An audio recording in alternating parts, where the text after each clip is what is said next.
my friends. Jeff Salzman here, and welcome to the Daily Evolver. Today, I am here with Corey DeVos, Editor-in-Chief of Integral Life. Hey, Corey, how you doing, man? Hey, my man. Another day in paradise. That's right. Yes. Good to have you with us, and good to have all of you listening and watching. And Integral Life, of course, is the host of the live webcast, and I appreciate that so much.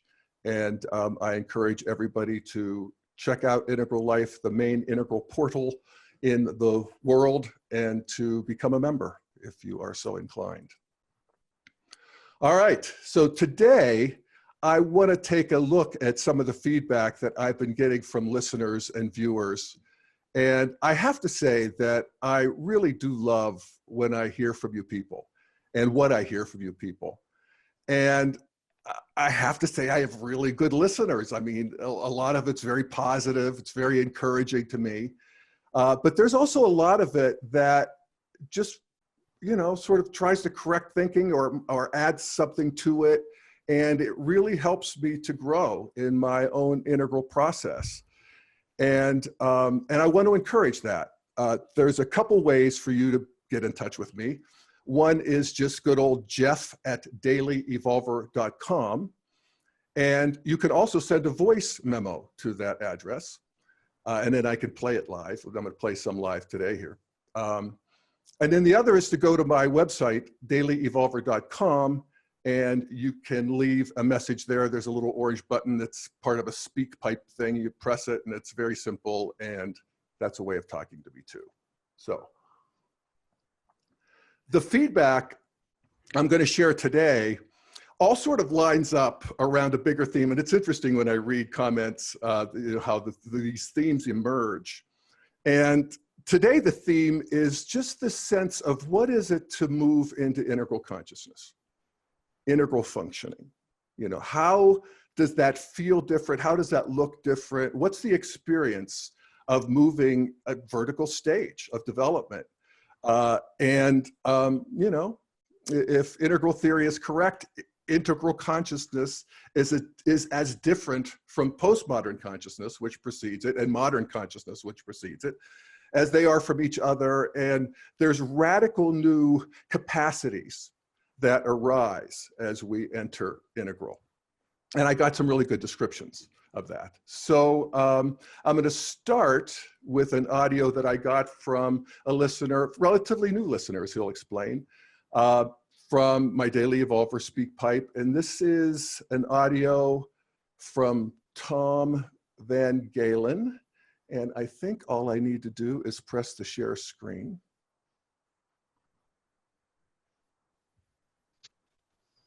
Hi, Jeff. This is Tom Van Galen from up here in Canada. Have been tracking with you and some of the other integralists in the world for about, I'm going to say, year and a half now. Like, seriously, I'd heard of spiral dynamics probably 4 or 5 years ago, had looked into it and found it interesting, but didn't get it. Lo and behold, well, there's a much longer story here, but about a year and a half ago, had an awakening, I guess, in which suddenly integral theory became much more vibrant and very clear and full-colored, made the world seem very 3D to me. All right. That's an oft-told story. And that does describe, you know, in Tom's own way, how that feels. There's an actual, it feels like an awakening. It is. It's a state change, but it's also a stage change. There's a vertical movement that's happening in terms of stages of development. And Ken Wilber, who so many of us have been so deeply inspired by, you know, in terms of in my case, a capital T teacher. He describes this in his book, Integral Spirituality. I'm going to just read 2 paragraphs from what he says, where he talks about integral being psychoactive. He said, a truly integral framework is not an inert map. It's a psychoactive map. It's a psychoactive system that goes through your entire body-mind and begins to activate any potentials that are not presently being used.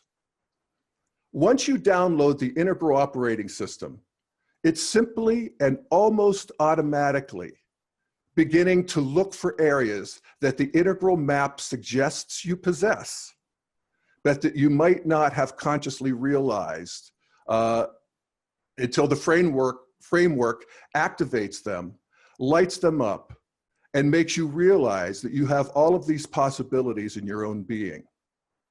If you have read this far, and this is page 299 in Integral Spirituality, if you have read this far, the integrative process is already activated in you, and you likely understand just what this means. And I would say the same thing about people who continue to listen to the Daily Evolver. You know, if what I'm talking about here makes sense, if what Ken was just talking about makes sense, if what Tom was talking about makes sense, or it hits the spot in some way, then the integrative process is already activated in you. And until that happens, it isn't. You know, it's just like Tom said, you know, we all have our stories about this. He read integral, he read spiral dynamics, didn't quite get it. And then you get it. And then there's a sort of a capital G getting it. And again, until that happens, the whole thing, if somebody's trying to tell you about it or sell you on it, it's a little bit annoying. and I think there's really two categories of critiques that people who haven't really gotten integral consciousness, that they have of it. One is that it's just gobbledygook. You know, it's just too much jargon and too much colors and graphs. And, you know, it would be like me trying to understand quantum physics, which I have tried to do. I tried to read Stephen Hawking. God knows I did. I'm one of those people who bought A Brief History of Time and got to page 2, you know. And so, you know, there is, so there's just that. It just doesn't make any sense until it does. And the other is that it has so many taxonomies and hierarchies, which we consider growth hierarchies, natural hierarchies, but still there's a lot of antibodies to that whole sort of intellectualizing of reality that people, particularly in green, have, and I had it too, and still do in a way. So this is an email I got from Julie last night, actually, and she writes about this. She says, I have to admit that sometimes integral is way too intellectual for me. It seems everyone just likes to name things, to identify things using integral terminology. In this podcast, your podcast, just talked about a podcast I did, I heard your process rather than heard your terminology. So thank you for that. You showed examples of an integration and how appropriate natural integration is built into the human cosmic system of creation. And I can't imagine getting, you know, a better piece of positive feedback, because that's exactly what I'm trying to do here with the Daily Evolver, is create an on-ramp where people can not only think their way forward, but also sort of feel and inhabit their way forward, to grow their way forward. And, you know, there's sort of a feeling that once you realize that growth is built into the system, as Julie says, then you can actively and consciously participate in that growth of the cosmos and of your own piece of it.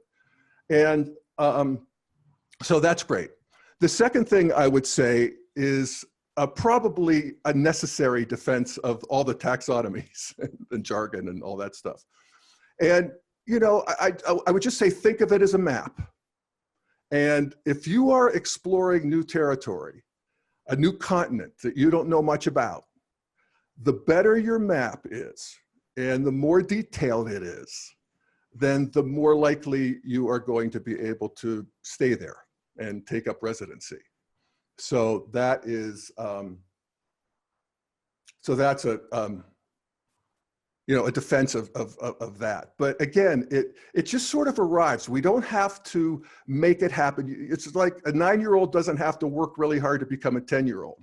He just has to be fed and watered, and, you know, the growth takes care of itself. And that's true for us as, you know, evolving adults as well. All right, so here's another take on how it feels. And this is from Jenny. Let's see if I can make this work. And I think I can.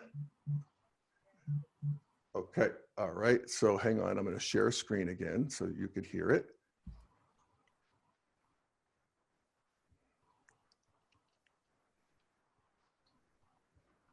Okay, here we go. You've done, certainly with this work on Jordan Peterson. I just wanted to say you have a way of taking my disarray of thoughts and pointing them in the integral direction and taking them further, taking me further along a path that I find so helpful to my survival in this weird and wonderful place. Thank you again.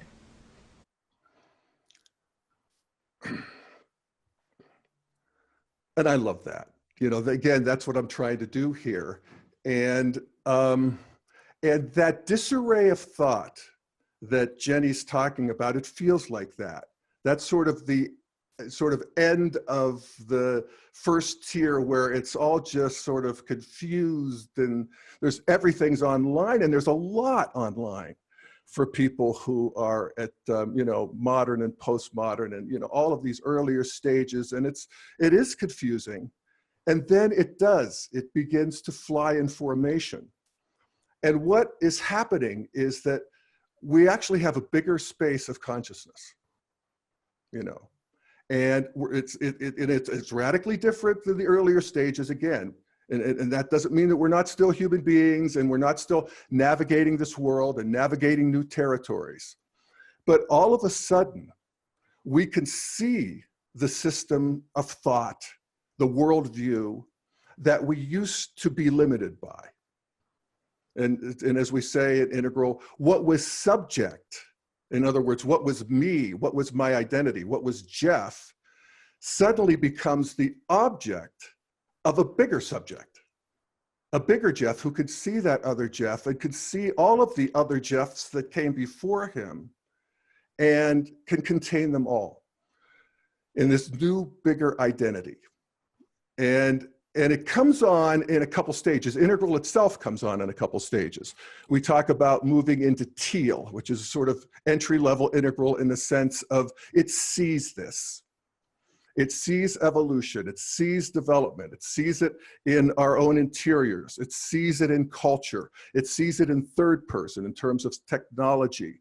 And you know, it begins to categorize. And this is where we really go crazy with the taxonomies, because all of a sudden everything fits and we want to figure out where it fits, and it's all so fun. And it's that simplicity beyond complexity, where it's just a new order of organization and of integration, of evolution. And so that's the Teal level. And then the Turquoise level is the sort of a more mature Integral, where you sort of, as Ken says, it's like you have the head with heart now, and you feel it. And you look at history and you look at evolution and what science tells us about the origins of the universe, and you think, oh my God, this thing is alive. This thing is alive, this thing is intelligent, and this thing is living me.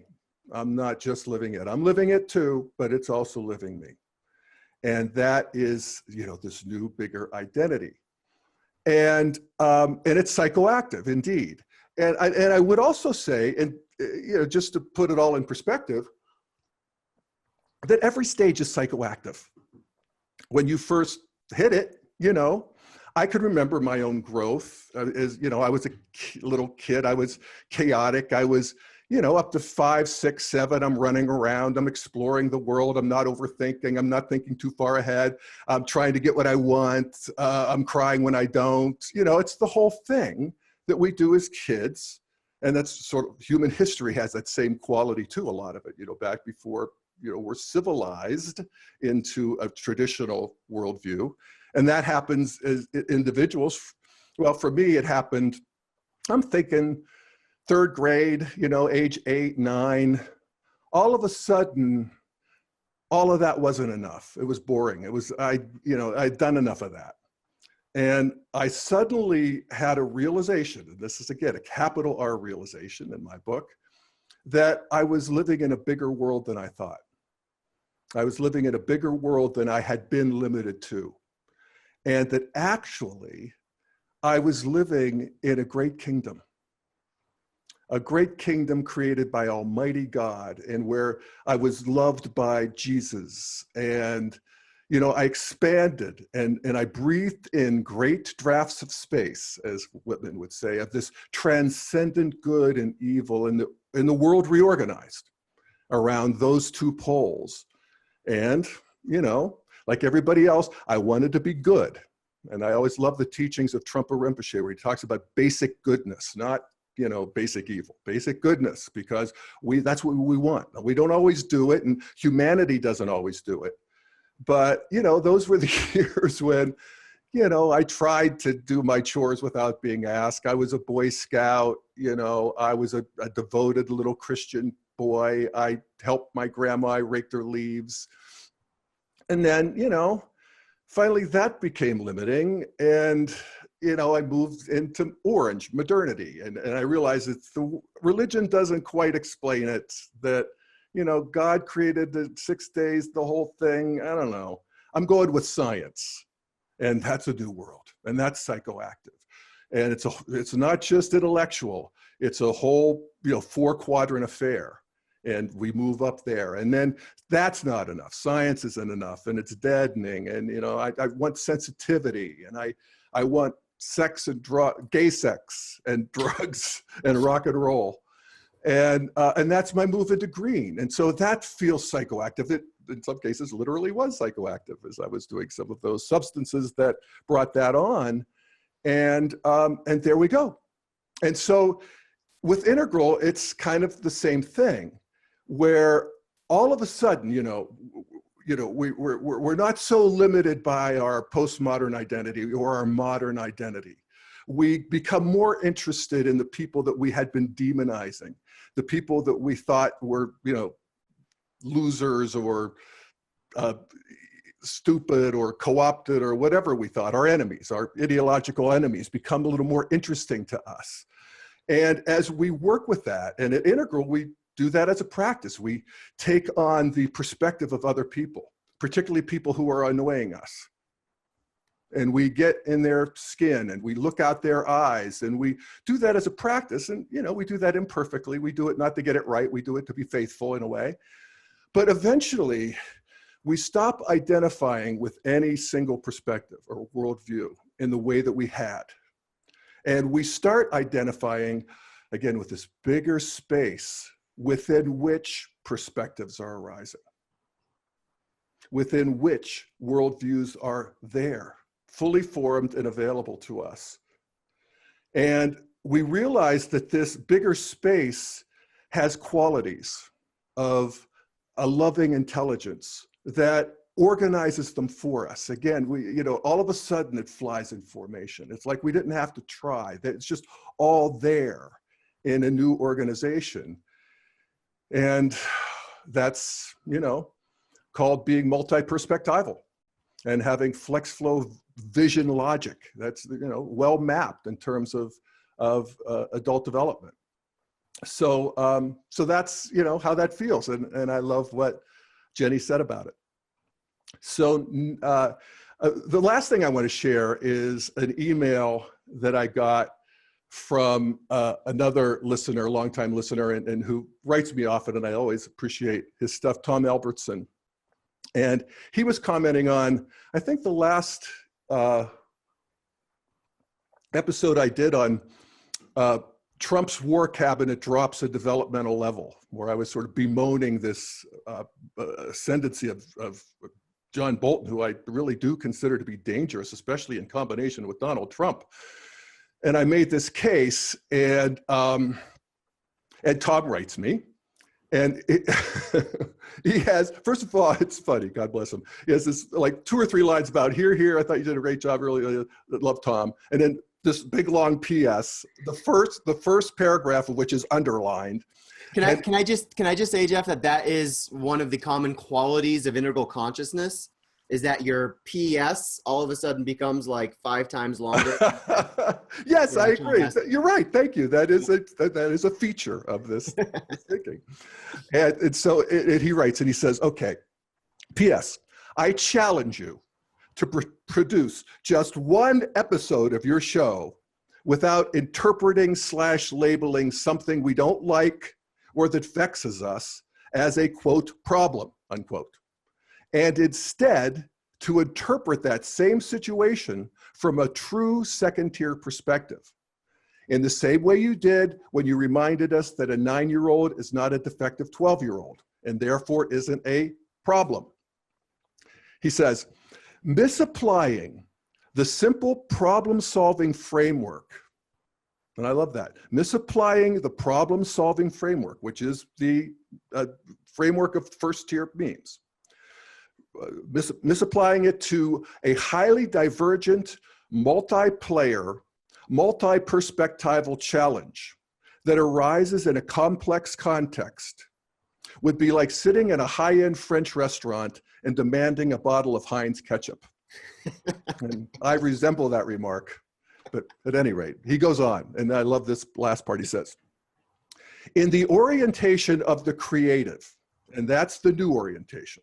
So we're moving from the idea if there's something wrong, there's a deficiency in every stage of the first 6 stages.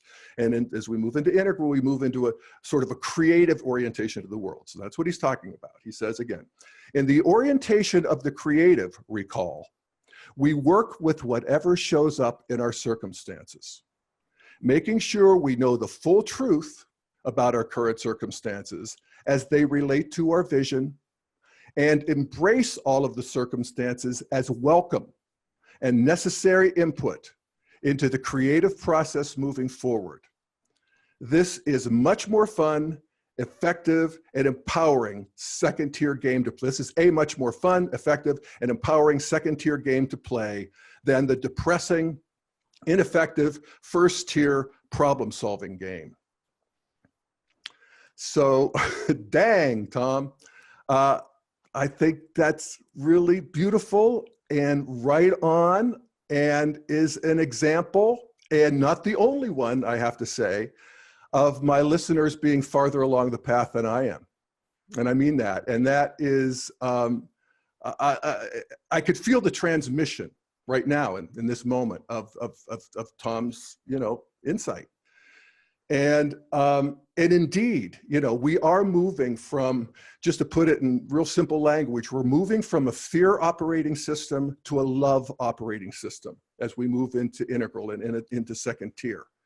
Again, every first tier meme has some story of how this shouldn't be happening. It's awful that it is. I can't stand it. Somebody needs to be blamed or condemned. It's probably me. It might be them. It's this whole project of fixing things. Versus the creativity or the love operating system, where we accept the world as it is and join in the project of perfecting it in our own way, in our own little corner, however we are called to do that, but with love in our heart. And the hesitation to this, and the reason why people have trouble taking up a solid residency in this new operating system is because, we have millennia of fear, hundreds of millennia of fear behind us. And we know that fear is a more reliable and immediately powerful force than love is, at least in the sort of on-the-ground applications that we're working on right now, which is where we feel like we're going completely off the ditch and over the cliff. And so people resist that message that the world is evolving to goodness, truth, and beauty and all of that stuff that I talk about, largely because they are afraid that that's going to bring on a complacency. And if I lay down my sword, then I'm defenseless and I'm useless, basically. And there is a realization, and I'm not, Tom's further along than I am here, but there is this realization that love contains everything. It contains power, it contains fierceness, it contains ruthlessness sometimes if called for. It contains intelligence, it contains sensitivity. It contains actually everything in the whole human smorgasbord except fear. And that itself is a practice, you know, that realization. And, you know, and so instead of this shouldn't be happening, it's awful that it is, it's a new radical acceptance. This should be happening, not in the sense that it should be happening, but it is happening. So I guess therefore it should be happening because I want to be friendly to reality. And I want to live in reality as it is. And that radical acceptance, the piece we have to remember that it means also radical engagement and radical resistance when called for, but not the fear and the condemnation and the vexation and the gnashing of teeth and all of the stuff that I still do plenty of. And I think I still will when it comes to John Bolton. But at any rate, I know where I'm going and I'm working on it. So I just want to say thank you, Tom, for, you know, pulling us along. So yeah, that's it. You know, we want to look at this movement of consciousness that we all think we're engaged in and we see and feel and find in each other and all of that good stuff. And because that itself is the engine of continued evolution. It's that we are more consciously involved, that we are seeing more, that we're including more in our circle of what we're aware of. And that is growth that happens at every stage. And at Integral, it has its own special blessing and thrill. And so I'm happy to share that with you. All right. So, Corey, you hear this stuff all the time. What are you thinking, my man? Yeah, a few things. First off, beautiful descriptions, Jeff. Thank you. Yeah, it's such an important conversation because, you know, the quality of being integral, it's a little bit different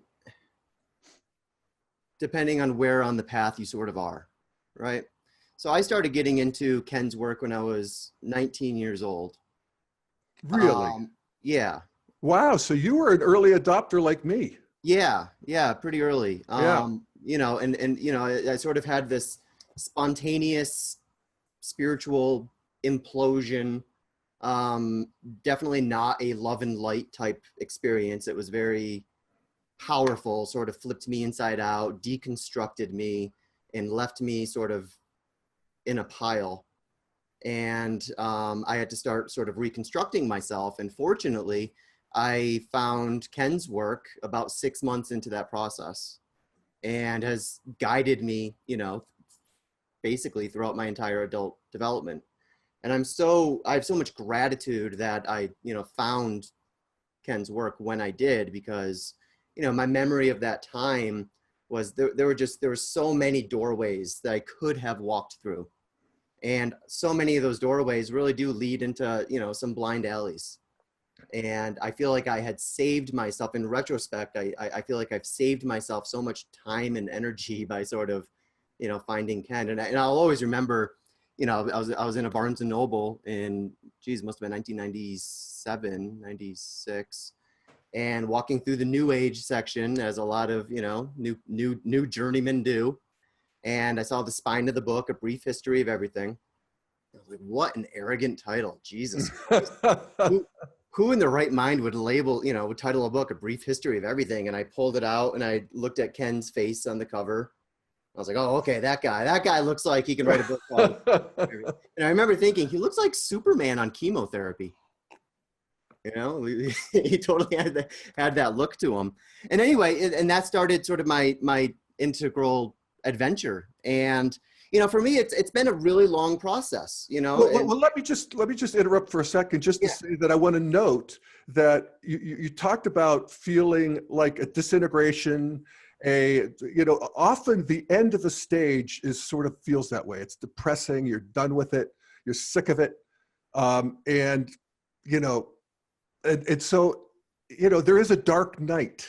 Yep. To each of these stages. In fact, Yep. Ken actually mapped that out. I forget which one is which, but it's true. And so so I just want to say that. And then you found the brief history of everything, and then how did it engage, and how did it go for you from then on?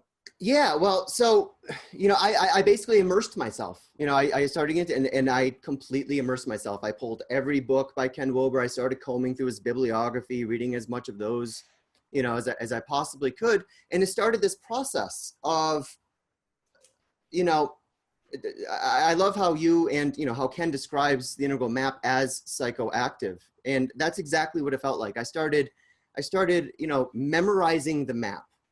And what that did was sort of over time, I could feel this accumulation, like there was this, I could always feel the gear works kind of turning away in the back of my head, sort of in my unconscious.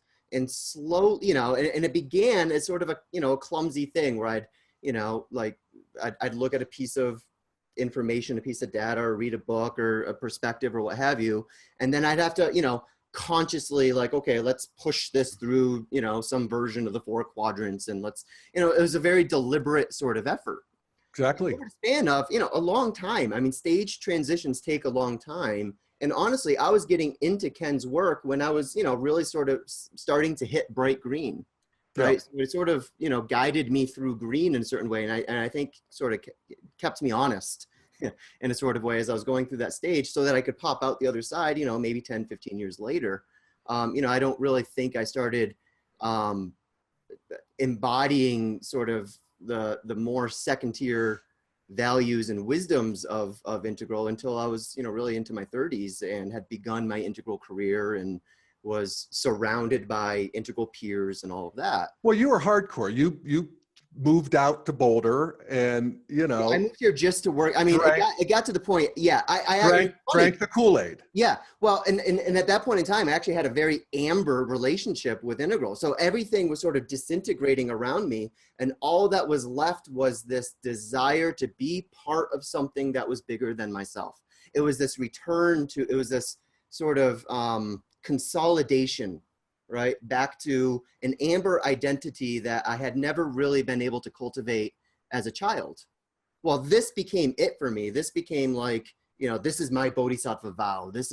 I'm going to bend my life around proselytizing, this big, beautiful vision that has served me so much. So that's what I did. I ended up moving out to Boulder, Colorado on a whim. I didn't have a place to live. I was homeless for the first week I was out here, all with the purpose of, meeting Ken Wilber and, sort of getting involved with the Integral Project and all that. And, after a couple years, it started to take off, and here I am. But, I think what I want to point to is, for me, and this is what's interesting about answering this question, Jeff, and why I love the way you answered it is, there's as many answers to this question as there are cosmic addresses that are, sort of coming into the integral stage. And all of us are going to answer it, slightly differently and sort of have different flavors and different accents and all that. But there's some patterns that really run through, I think, all of our experiences. And you did a really good job of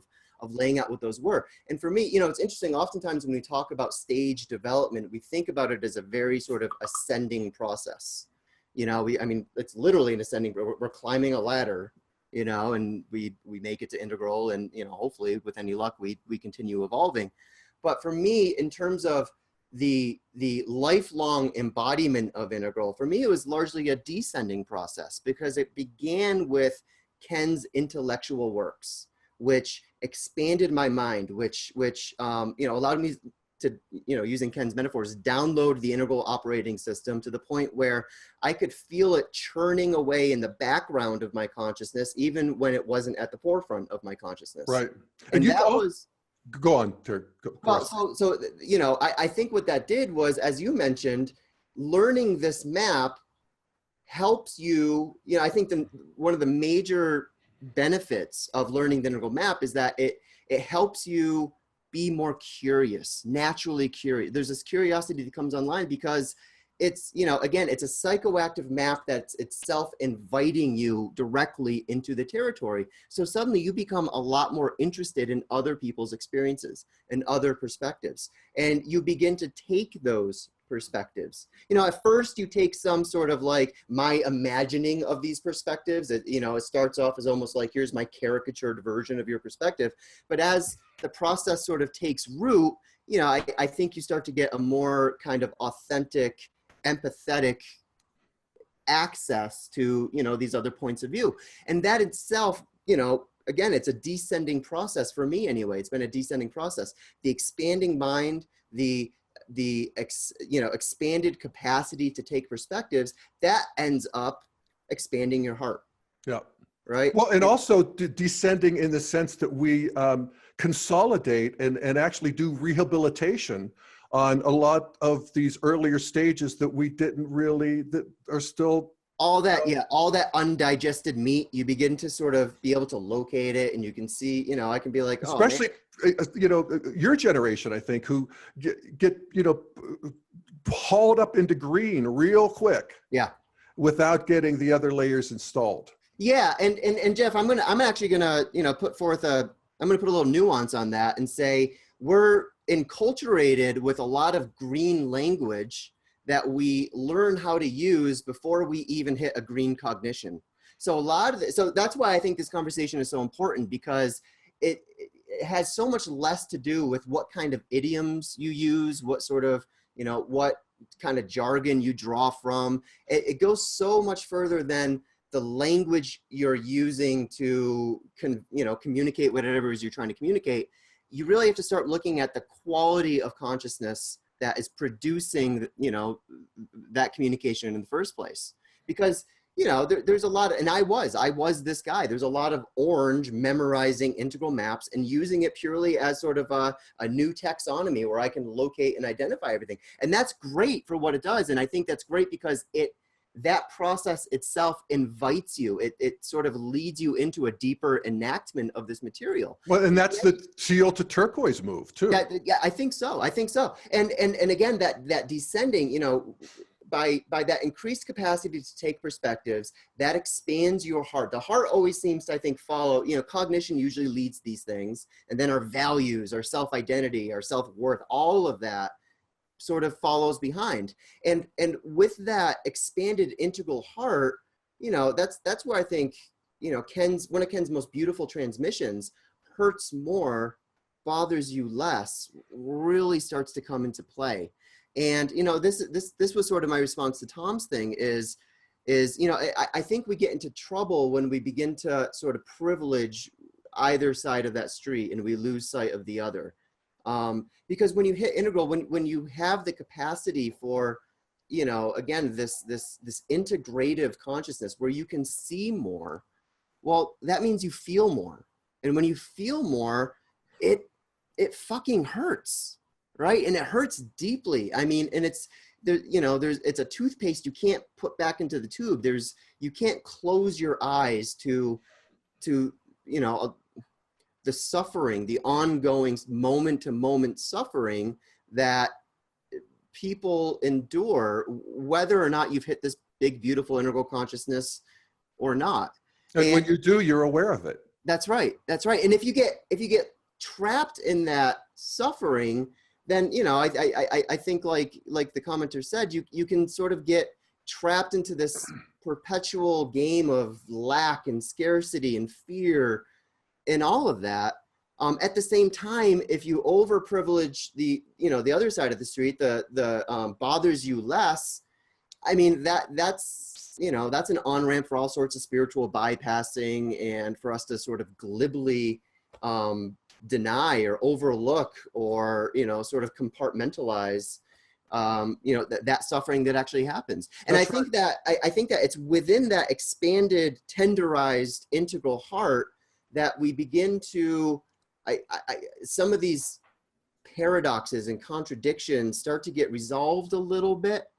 or at least invite you into, deeper reflection, which then yields, a greater wisdom. And all of that, I think, serves the next sort of descending current, which is to enact this in your gut, right? In your balls or your ovaries or whatever it might be, and to, really get your hands on the world.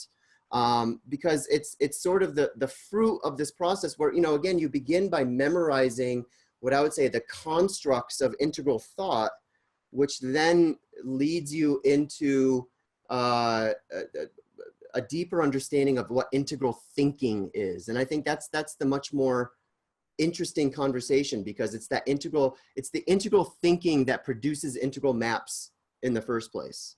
That in a sense is a lot more useful than any integral map you could possibly ever memorize. And that helps align, I think, head, heart, and gut in a way that really makes you a much more powerful, integrated. Yeah, exactly. Absolutely. Yeah. Right yeah. on. And it makes you a more, you're able to move the needle. You're able to show up in your life and in the world around you that much more because of, that process. Yeah. Right on, Corey. And thanks, man. That's a good testimony of, your own, journey here. And I would just sort of close the loop here by just reminding us that this is a practice, where we have this, amazing body of work that helps us sort of map the territory. But living there is a practice. And I always love the definition of practice. It's the thing we do to be faithful, not successful, but then we are successful. So anyway, funny how that works. So thank you, my man. Thank you, brother. Yes, indeed. Again, thank you, Integral Life, for hosting the live webcast, and join the daily or the Integral Life community, and check out the dailyevolver.com and forward it to your friends. And I guess it's important that you like it in these buttons. And so like me. And share us. Yes, and share us or whatever. So anyway, the viewership is really building, and it's really so gratifying. And I love hearing from you. It's so interesting how this feedback sort of coheres around these various issues, and it's just so much fun and such a privilege to deal with it with you. So, and you're right, Jeff. We really do have the best viewers out there. It's true. Yep. It's true. They're smarter than we are. They're more passionate than we are. They're just better than us in most ways. So. Yes, indeed. Yeah. So keep it coming. Thanks, folks. We'll be back next time for another edition of the Daily Evolver. Take care.